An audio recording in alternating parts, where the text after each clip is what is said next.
Chodesh Tov et Sameach, Chodesh HaOrot.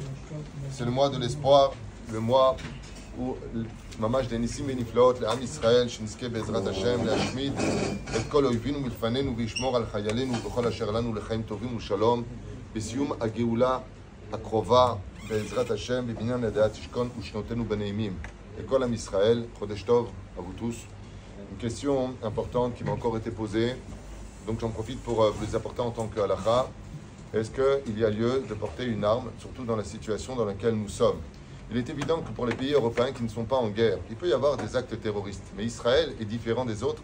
C'est pour ça que je m'étonne toujours de voir des condamnations et des jugements de pays qui ne traversent pas notre situation. Soyez dans notre situation, avec le cheval de Troie à l'intérieur et entouré de pays hostiles à l'existence d'Israël, avant de venir nous juger. Soyez dans notre situation avant d'exprimer vos opinions, car c'est très facile de juger l'autre quand on n'est pas à sa place. Oufren, est-ce que oui ou non, on doit porter une arme? Alors effectivement, dans la charte palestinienne ou celle du Hamas, comme on a pu le constater dans l'émission qu'on avait fait, où là-bas il demande à toute personne âgée, enfant, valide pour tenir une arme, de posséder une arme pour libérer la Palestine. C'est ce qui est marqué là-bas. Donc en d'autres termes, dans la charte palestinienne ou la charte du Hamas, de ce qu'il marque, il n'y a aucun besoin d'avoir de permis de porte d'armes pour porter une arme. Tu sais porter une arme, tu peux tuer, c'est ce qu'on te permet de faire. C'est ce qui est marqué, vous pouvez vérifier vous-même. Mais la reine Etzlenu, avant de posséder une arme, il y a tout un processus. Il faut que tu aies fait l'armée en Israël, que tu saches tirer, que tu fasses des examens au niveau des yeux, des examens au niveau psychologique, à savoir que cette arme ne soit pas stable dans tes mains. Si tu as une arme et que tu n'as pas de port d'arme, tu es passible de 2 à 5 ans de prison.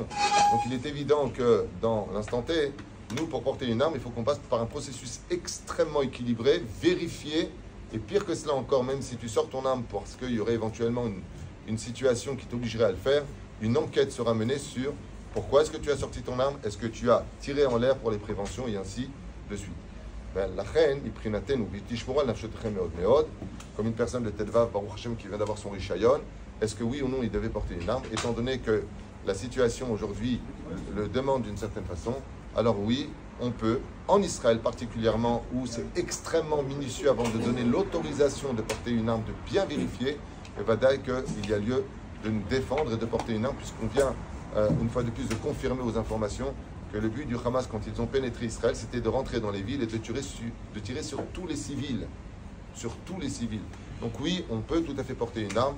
A-t-on le droit de porter une arme? Oui, surtout ici dans notre pays, où plus qu'aux États-Unis, on vérifie complètement les tenants et aboutissants de la personne, psychologiquement parlant, jusqu'à son équilibre, jusqu'à ses yeux, jusqu'à voir même s'il a de la haine ou pas de la haine.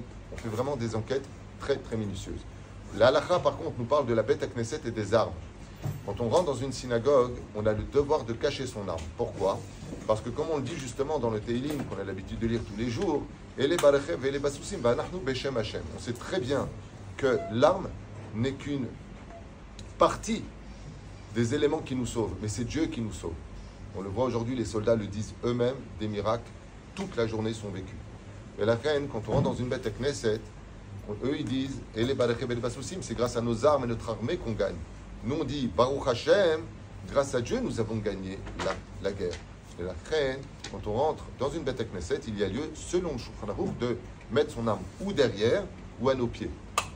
Dans la situation où, dans un yeshuv, ou une situation où il n'y aurait pas de gardien par rapport à une situation hostile, on aurait le droit de garder son arme à portée de main, car là on n'aurait pas le temps de dire à un terroriste, attends 2 secondes, comme j'étais en train de prier, j'ai posé mon arme par terre, laisse-moi le temps de la ramasser, de la débloquer, pour pouvoir enfin me défendre. Donc il est évident que ça dépendra des lieux, comme la ville d'Ashdod ici, où de façon générale, on peut, Baruch Hashem, la poser à nos pieds, il n'y a pas une situation d'urgence, mais si on se trouverait dans des endroits comme Otef Haza ou dans des Yeshuvim ou des Moshavim qui sont entourés et on ne sait pas où est-ce qu'on pourrait aller dans cette situation parce que les tunnels de 500 km à droite et à gauche cachent beaucoup de surprises, dans ce cas-là on pourrait la posséder, la marche pour la poser près de nous, mais au moins on la couvre de quelque chose. Donc elle est à portée de main et de l'autre côté, Jacques, comme quand tu es rentré tout à l'heure, tu m'as dit c'est bien là où l'est, je dis juste tu la mets derrière, cachée par ton talit, à Kol Besséder, même si le Shulchan Aruch dit qu'on la met à nos pieds, on la met derrière. Mais une arme, c'est quelque chose de dangereux et il est préférable de l'avoir sous surveillance et vis-à-vis de ce qui pourrait nous arriver, vis-à-vis de nous. Il y a eu déjà des incidents qui ont eu lieu où malheureusement la personne avait posé quelque part son arme et quelqu'un d'autre a voulu voir comment ça marchait, il a tiré, heureusement ça n'a touché personne. Donc il faut faire très très attention, mais oui, on a tout à fait le droit de se protéger et même d'acheter une baramine, de mettre de côté dans le cas où on vient nous agresser avec un couteau, qu'on puisse se défendre, même si on sait que derrière tout ça, Akadosh Baruch Hu nous protégera toujours. Mais comme vous le savez, aide-toi et le ciel t'aidera. Kol Tuv V'Chodesh Tov.